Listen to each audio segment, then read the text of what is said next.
So today we continue to look at this idea of divine guidance and how to know when it is divine and when it's not. And that's what we've been speaking about. We have one more talk left. Two more talks actually. One for August, one for September, all dealing with this. How do I know when it's God? How do I know it's not my human voice? Last Sunday, the very first thing we discussed it, the very first thing we must do in order to know this is to listen, to learn how to deeply listen, and having that willingness to listen, and to talk about the powerful motion of the simple act of going into the silence and saying, God, I am listening. God, I am listening. Direct me, guide me. However you do that in your meditation, just holding that space. Okay, so I'm listening. Now what? We might ask ourselves. Well, I'm going to share with you two stories that are going to deal with this question, the now what question. And I think at the end we can both figure out how they tie in with listening for this still small voice, this sacred voice. A young man had been going to Bible study Wednesday nights for a long time, but the pastor this night had shared about divine guidance and a willingness to listen to God. The young man couldn't help but wonder, does God still speak to people? After service, he went out with his friends. They went out and they had coffee and pie, and they discussed this message of how does this unfold? How does God speak to people? And a lot of them discussed ways that they were being led and were led in life by listening to this still small voice and knowing the difference.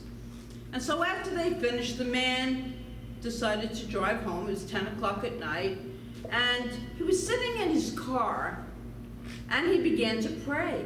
He's going to test it out. God, if you still speak to people, speak to me. Give me a message. You ever do that? Give me a message. You gotta listen. As he drove down Main Street on his way home in the town, he had the strangest thought to stop and buy a gallon of milk. And he shook his head and he said, God, how do I know that this is you talking to me? He didn't get a reply, but he started out on his way home again, just ignored it.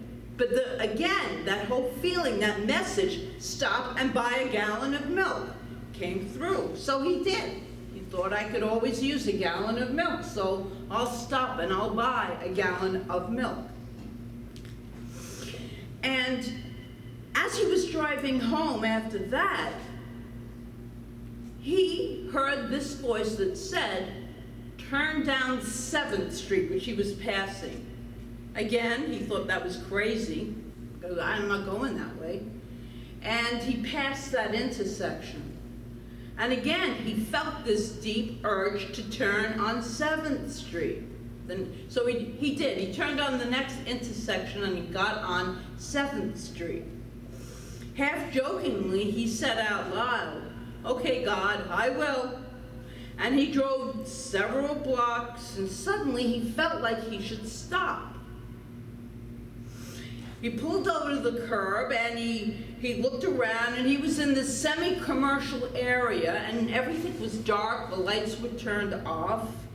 And it wasn't the worst neighborhood, it wasn't the best, but it wasn't the worst. So he pulled over, and he stopped. Now, most of the houses looked really dark, and because people probably were in bed at this point. And he heard something that said, go give the milk to the people in the house across the street. The young man looked at the house. It was dark. It looked like the people were already asleep and in bed.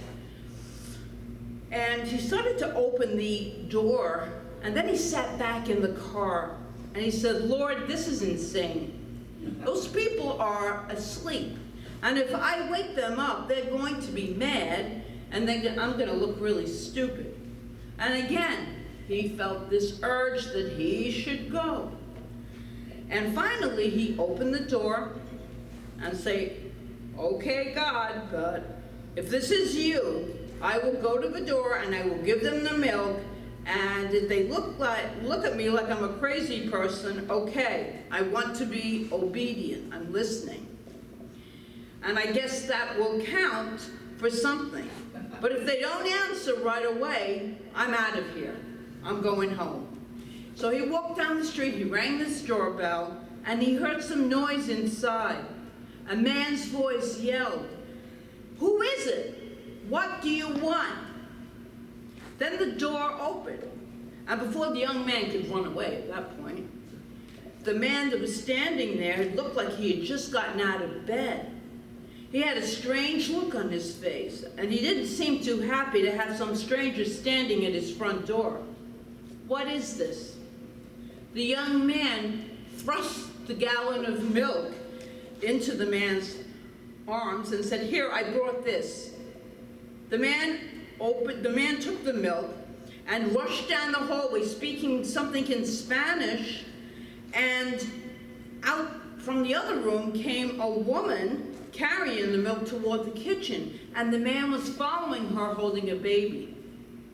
The baby was crying. The man had tears streaming down his face.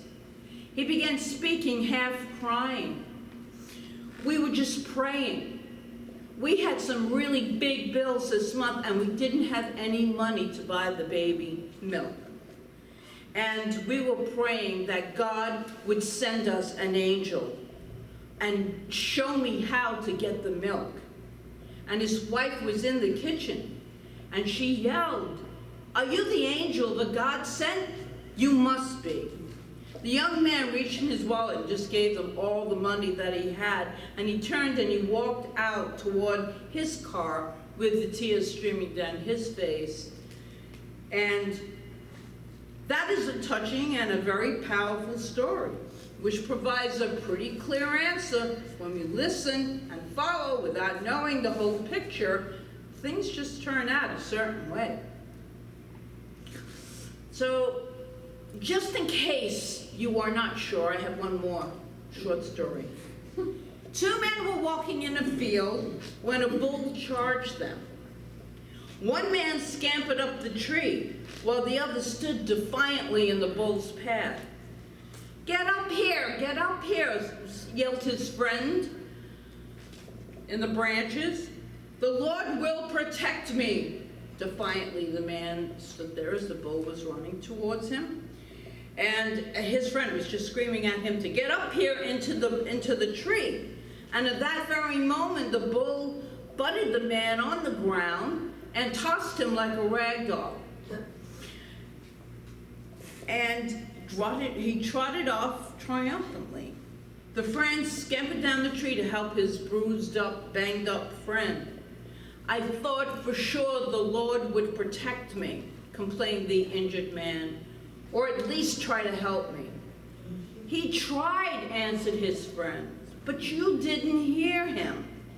You didn't follow the voice that was saying, 'I'm up here in the tree, take action.'" So, how many times do we not take action when we hear the voice or feel that urge, like I should do this, I should do that, I could have went down this street, but I didn't, I chose. We don't know, but the trust to know that that intuitive voice is not our ego voice. It is a divine voice guiding us all of the time. And last week I shared with you a passage from Science of Mind by Ernest Holmes, when he says, "The spirit within us is God, and only to the degree that we listen to and seek to obey this spirit shall we really succeed." In her book, Building Your Field of Dreams, Mary Morrissey, who we do the Prosperity Plus classes from her, Mary Morrissey had a chapter that was entitled Guidance, Recognizing the Voice of Inspired Insight. And in this chapter, she shares a letter from one of her congregants who wrote her describing how she listened and acted upon an inner voice which guided her toward fulfilling a dream. So this is what that woman wrote to Mary Morrissey. I was desperate. I'd lost my job. I was depressed. I was lonely. I didn't know what to do. I had heard about a singles potluck, and the voice inside of me urged me to attend, but I really didn't feel that good. I wasn't dressed. I didn't feel like going. But still, the feeling, this nudging to go to the singles potluck was there. And it got later and later until I realized that I would actually be an hour late if I did go. So that was it. And I decided not to go. But the nudging kept saying, go, go. And so she decided to follow this voice. I'd better go, she said. So if I'm late, I'm late. So she stopped at a deli and she got chips and she got dip and she arrived at the party potluck 1 hour late. And there were a few vacant chairs at the table and she found a vacant one. And just so happened, we know how that works, just so happened that the man she was sitting next to was talking, and he needed an employee with her skills and background. And she concluded her letter, so you know what happened there. She concluded her letter. The voice said, go. All I had to do was what I was told. All I had to do is what I was told. And I'm suggesting this morning that it's time to listen, which we talked about last week, that listening was key, and to follow. It's time to listen and to do what we are told. Now, that doesn't always ride right with people. It doesn't with me. It's like an authoritarian or a parental thing. But this is a different kind of, if you want God to direct and guide you, then you have to be willing to listen and follow that. Mary Morrissey writes, calmly, clearly, without judgment, our inner voice is always ready to help us move toward our highest good. Anytime we choose to listen. As we increasingly listen and follow our inner guidance, she said, we find ourselves navigated to our dream. You will be told very specifically, listen, and you will be led. Remember, God can only do for us what God can do through us. Willingly follow your voice, that voice of God, even if you would rather sit home and fret. Sometimes we don't want to listen to the voice, and we just don't feel like doing it. When all kinds of incredible things happen when we do listen. And there's an important concept here. And that is to follow that voice to the edge of the light. Psalmists sing to God, your word is a lamp unto my feet and a light to my path. When you carry a lantern at night, the path ahead is illuminated only as far as you can see. Take a step or two and that light projects itself out further. Even a baby step, a small little step. If you're holding that lantern, that is the edge of the light that you can see, and that's what you follow. We want divine guidance, that's what we do. But we demand to know all the details up front. We want to know it all, right? We want a floodlight. We don't want a lantern. We want to see the beginning and the end before we take that action, because otherwise we don't know what we're stepping into. Oh my goodness, might be something wonderful. Usually it is. It usually is, but that takes faith, trust, and the cultivation of our relationship with the divine. The man in the beginning of the story of my talk didn't know the entire plan up front. He just knew he had this inner nudging that said, go buy the milk, turn down 7th Street, stop at that door and knock. Takes a lot of courage. If he had, he may well have headed for home first, if he knew the whole entire story. Guidance works one step at a time. That's how divine guidance works. And only when you are willing to take action, you get all the guidance you want. But if you're not taking any action to support the guidance, then nothing will happen. Nothing can happen. So, if you're willing and you do take the action, but you still have that knowing question, how do I know it's God? I'm going to give you a couple of ideas to help you answer that question. But before you do, it's a story that I've told so many times here, but it's so powerful, and it's happened maybe 4 or 5 times, big guidance in my life. And so, I mean, most of you know that, it's been 12 years ago, I walked out of my home at 3 o'clock in the morning and closed the door and knew I wasn't going back. Why? Left the former husband there, of course, but he didn't know. But because I had this voice that was actually screaming, pack that little bag, I had a little bag in this one room, and go. That's all it said. Woke me up. I'd taken a sleeping pill. It woke me up 1 hour. Pack the bag and go. Just go. And numb and not knowing yet where I was going, I did.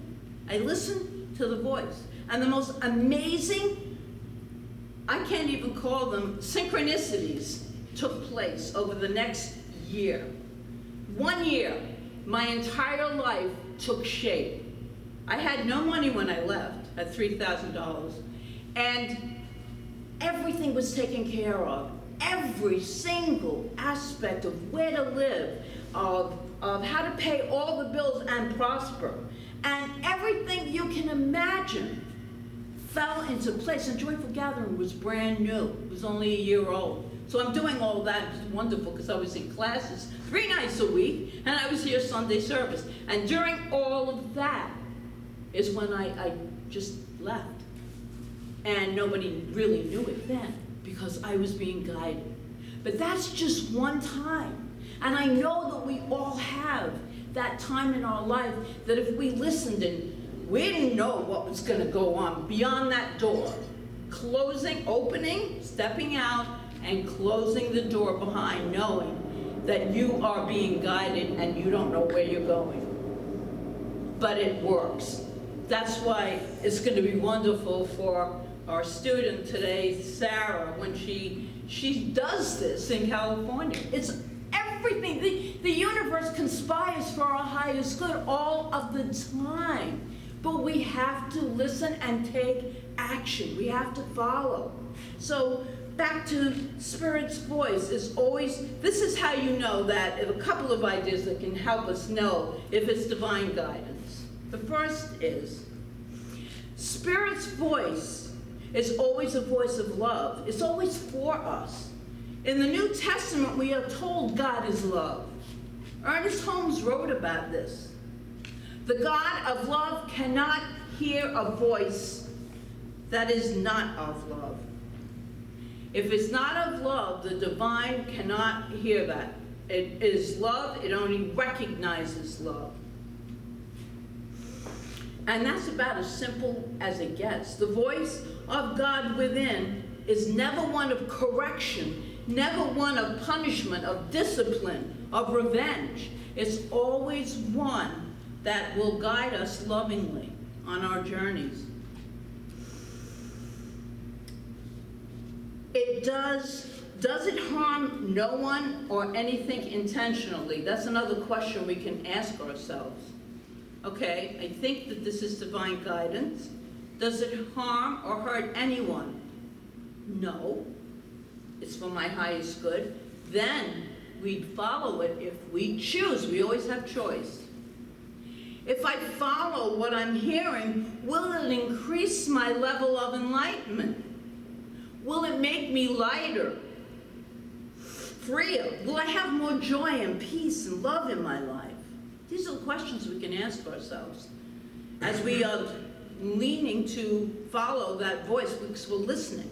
It's Spirit speaking. When we expect, the fruits and attributes of Spirit will be the results. And that is the peace, the love, the limitless good, the infinite potential is always going to be available to us. That is all within us all of the time. But are we listening to it? Are we stepping out and following it? We want the guidance, but we don't want to take the action.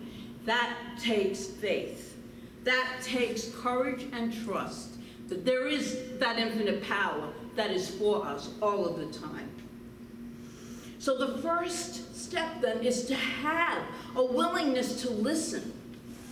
A powerful prayer is, God, I am listening. Guide me. I am listening. The second is to evaluate whether or not it's God by asking a few simple questions, like I just stated before. The third is to be willing to take action. Do something.